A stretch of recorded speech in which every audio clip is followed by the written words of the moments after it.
Hello and welcome to another episode of Judging You based on your favorite books. You guys have sent me your faves on Instagram and I'm going to use them to stare into your soul. Maybe someone with a similar taste in books comes along in this video and then you can consider this a free therapy session. Also, this time there are a few booktubers that subjected themselves to my Freudian analysis, so that's gonna be fun. The first one I wanted to show because this is a pretty common favorite shelves. You know, we have Bardugo, The Secret History, The Invisible Life of Addie LaRue, Jane Eyre, and of course some Sally Rooney. If this is what your favorite shelves looks like, you're in your 20s and you're very lost in life. This is also what my favorite shelves look like. I just realized. Well, it checks out. It checks out. For the next person, let's zoom in on their romance books because among the 5 stars, this person has Pride and Prejudice, The Hating Game, Well Met, The Love Hypothesis. So this person's clearly into the hate to love trope, particularly with grumpy men. Do you like the idea of being the only one to a man's heart? I think the words "I can fix him" don't sound like a cliche to you. They sound like magic to your ears. So how's your relationship with your dad? So this favorite shelves at first glance seems to be the standard favorite shelf of someone who really likes literary fiction a lot. You clearly enjoy the classics. You even have a shelf specifically for the Booker Prize. But there's one interesting thing that I'm noticing about this list of favorite books, and that is A Pale View of the Hills and Beautiful World, Where Are You? This is Kazuo Ishiguro's least popular and least loved book. The same goes for Beautiful World, Where Are You, which is by far Sally Rooney's least popular book. But they're your favorites, and that tells me that you probably feel very misunderstood and you turn to fiction to find something that you can relate to. Too bad that fictional characters cannot replace real life friends. Next up, aside from reading some classic, this person reads a lot of non-fiction and kind of self-helpy non-fiction, to which I say, are you okay? Self-help books are not a replacement of real life therapy. Just a PSA. Also, Steve Jobs, Elon Musk, you have definitely considered dropping out of college. Sometimes it also really tells me a lot about a person if you look at their lowest rated books.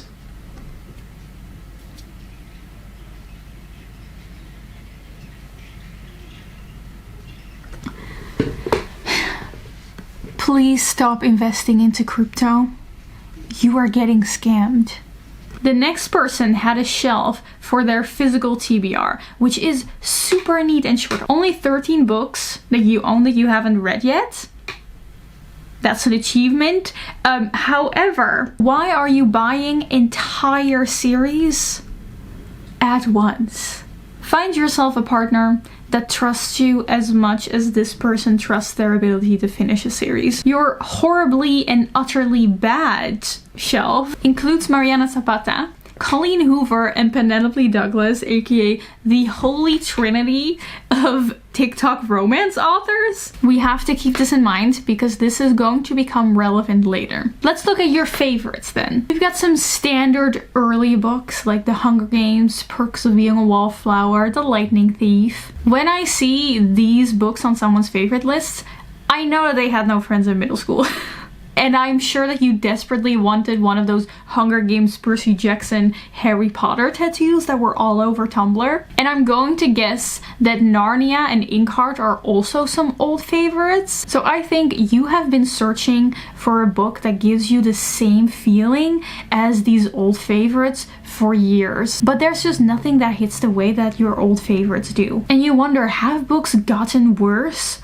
Or is it just that we've grown up and our brains have developed themselves and now we're way more critical and nothing will ever hit the same the way these old favorite books did because our brains have just been poisoned by maturity? And secretly you envy people that can be completely obsessed by books by Mariana Zapata, Colleen Hoover, Penelope Douglas, but every time you try to read them, all you can do is criticize them and see its flaws. You just don't have that carefree spirit anymore that you had when you read The Hunger Games. I know the only thing that can get your heart racing nowadays is modern pictures of Logan Lerman. Next, if we look at this person's 5-star ratings, we see Donna Tartt, Sylvia Plath, Gillian Flynn. We see Colleen Hoover, but we also see Sally Rooney.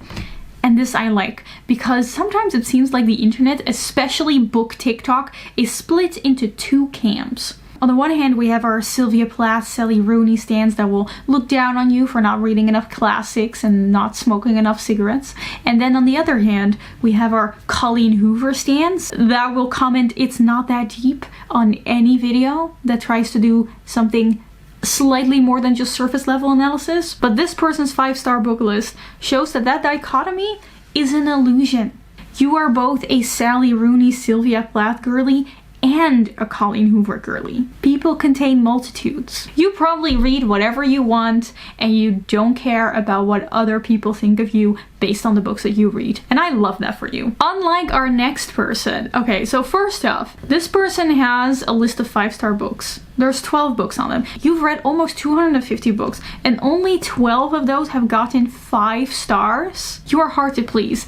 Then, aside from the standard 5 stars and favorite shelves, you only have one other shelf, which is called Unhinged Messy Women. If someone's only like defining trait about their reading is that they read about unhinged messy women, all that tells you about them is that they are on the internet too much. And you do care about what people think based on the books that you read. This next person I thought was just really funny because if you look at the books that they have just been reading for the past months, you can see it's all just romance, like Vicious, ooh, Room Hates, Court of the Vampire Queen. This one's just called Virgin. Apparently it wasn't that good, but it's just romance and romance and romance, and then boom, Tender is the Flesh. And I know that this is probably not what happened to you, but I can just imagine someone reading a lot of romance and then coming across a title called Tender is the Flesh and thinking like, oh, that sounds like an interesting romance book, like Tender is the Flesh, huh? Only to then be horrified when they find out it's an extremely gory novel about cannibalism. It could be your thing. It could be your thing. I know it's some people's thing. Next person has 7 favorite books, which includes a lot of Alice Oseman and the Raven Boys. When I see this, I immediately know that you have never had a crush on anyone that wasn't fictional. Also, the fact that you rate books 4 stars and still call it a favorite tells me that you are very aware that nothing is perfect and sometimes imperfect things can still hold a lot of value to you. Now, if you could just extend that courtesy to yourself, that would be good for you. I think that would be good for you. Also, you have a shelf for books you DNF'd, you didn't finish, and there's nothing on it. DNF a book once. It's okay. If you don't like a book, you can just not finish it. You've already clearly set the groundworks by making a shelf for it. Go ahead. DNF some books. This person's read list was interesting because you can see if we go past the beginning of this year, all this person was reading was manga. Huge manga fan. But recently started getting into novels. If we look at their favorites, they just went straight into Russian literature. Not even Japanese literature, which I think would make more sense, just straight up depression. I just find the jump from manga to Russian literature very funny, and it tells me that you spend too much time on Reddit. Okay, for this next person, we are going to be sifting through some red flags. The first red flags already come just by looking at their profile page, which says INTJ, Sally Rooney's defense attorney, and has a profile picture of Rory Gilmore. As I would expect from this, scrolling through their read list is super satisfying because there are just so many 3-star books. It's a perfect distribution of highly and lowly rated books. Wonderful. Based on this favorites list, I can immediately tell that this person probably does not like Colleen Hoover. Let's check that. What did I say? However, you're clearly not a Colleen Hoover fan. Why did you read so many of her books? Why? I've seen this more often on people's shelves, that people just keep reading from these authors that they already know they don't like. And to those people, I just want to ask, be honest with me. Does it give you a sense of satisfaction to read these books that you know you're gonna think are really bad, but a lot of people think are good? Because it low-key makes you feel a little bit better about yourselves. Makes you feel a little bit better than those other people. Stop doing this. Of course, this person really likes The Secret History, and for sure it took you a while to realize that you're not supposed to want to be like the people in this book. And you're probably still mourning the fact that Henry Winter is a fictional character, and you can't date him, and you shouldn't want to date him. Combining the fact that you really liked A Room of One's Own, Educated, and a lot of Sally Rooney, I'm going to assume that you care a lot about women's rights, even though you probably had a very strong not like other girls phase, and you probably still often feel like you're different from other women. It's just that right now that no longer stops you from caring about them. This person is an example of something that I see very often as well, and that is someone who just gives a high rating to pretty much every single book that they read. And to people who do this, I just want to say, no one will hate you or leave you if you say no sometimes. You're allowed to have opinions, and although you probably grew up with like brothers or something, or just had your opinions very often questioned as a woman, trust me, you're allowed to have your own opinions. This person had a very Rory Gilmore list of 5 stars: Handmaid's Tale, Lolita, Yellow Wallpaper, Wuthering Heights, Gender Trouble. Clearly this person is super into feminism and books surrounding gender. I was really interested in seeing this book, like The Mad Woman in the Attic, about the trope of the mad woman in the attic, which appears in other favorite books like Jane Eyre and The Yellow Wallpaper. So whenever I see a shelf like this, I ask myself the question, is this person a Sally Rooney fan? Place your bets in the comments right now. Yes, of course they are. And the truth of the world is that every woman that loves beautiful stories like this at some point in their lives read The Fault in Our Stars, gave it 5 stars because they bawled their eyes out at it, and now we kind of try to hide that we really love John Green and we don't really want people to know about it. But that is where it all started for us. Okay, next up, we've got a few booktubers. First up, we have Sally Thames. Sally's 5-star books include a lot of old favorites like The Lightning Thief, The Little Prince, Narnia, but I'm also seeing a lot of classics, feminist stuff, more feminism, books about racism. It's clear that you loved reading as a child. You know, there's a reason we were all reading so much as children, because clearly you were not busy being invited to birthday parties. And ever since then, you just really care a lot about all kinds of injustices. Next up, we have Isabella from Throne of Pages. You have really great shelf names, like I Am Looking Respectfully. Now that's what I call yikes, and anyway, so your shelf names tell me that you're very funny. And that you need a therapist. These shelf names also reveal a screen time so high, I'm surprised you even get any reading done at all. You also read a lot of manga, and I've encountered multiple people that are really into reading a ton of manga. Now, what does it say when someone's really into manga? It means that they're not afraid to read outside of what is deemed popular among the reader communities, and it also means you like pain. The next one I want to share because I thought it was relatable. This is a shelf called Top Notch Romance, which includes The Deal by Al Kennedy, even though you only gave it 3 stars. And that is so relatable because this book is so bad but so good at the same time. If you look at this person's read list, it's clear that they only recently got into reading in 2022, and they're mostly reading romance, and this tells me that you probably for the longest time thought that reading wasn't fun and that it was something that's very boring, but then you discovered TikTok and you discovered romance books and you finally realized how much fun reading is. And now you're here with us, so welcome. If we look at this person's 5-star books, you can tell that they're really into fandoms because all their 5-star books are just entire series. Harry Potter, The Lightning Thief, My Hero Academia, The Cruel Prince, Demon Slayer. All of these books in the same series, all 5 stars. You have 100% written fanfiction, and 1000% you have stayed up late at night reading your slow burn romance, waiting for the romance to finally start burning. And you also enjoy pain. Sometimes you can also tell a lot about the person based on their lowest rated books.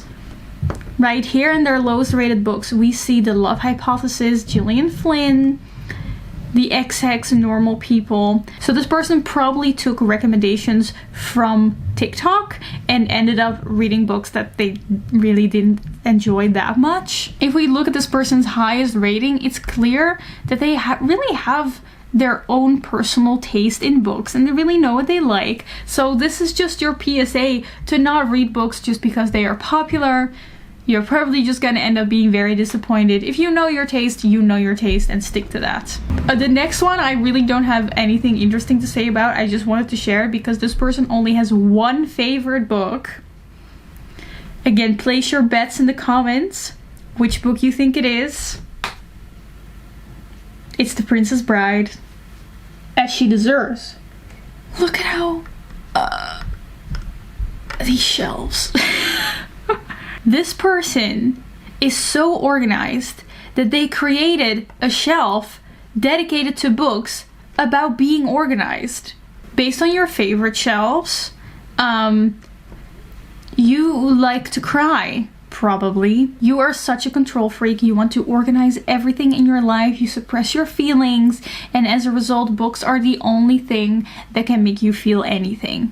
And we haven't really showed any classic fantasy favorite list, but this is a good example of someone who's just really into a lot of just classic fantasies. Game of Thrones, Foundation, that's sci-fi, Aragon, and even Deltora Quests, which makes me so happy to see because I loved this series when I was like in primary school. Your need for escapism started early. I hope you had a good childhood. This one is also a beautiful sight. Let's look at their favorites. Okay, the oldest ones. This person got into reading because they read The Hunger Games and The Infernal Devices. And now you get all of your recommendations from the internet. I don't think you've ever read a single book because a real life friend recommended it to you. Everything, you are very much online. Hey, for the next person, I wanted to judge them based on their favorite books, so I took a look at their all-time favorites. And the shelf has 100 books on them.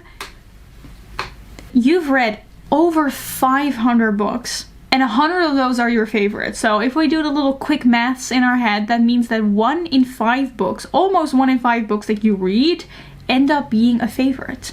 So this means one of two things. First option, you are very easily pleased. Second option is that you know exactly what you like. You have perfectly honed the craft of only picking up books that you think you're really going to adore. And I don't really see a lot of internet-y books on this favorite list. It's very clearly just like kind of your own taste, so I'm going to assume that it's the latter. You just really know your own very niche specific taste in books. I'm seeing a lot of classics, a lot of books on feminism. I'm seeing political philosophy. You're probably very socio-politically engaged, but you are wildly unsuccessful in actually convincing people of your arguments, because every time you try to explain your opinion, you cannot stop referencing very niche theory.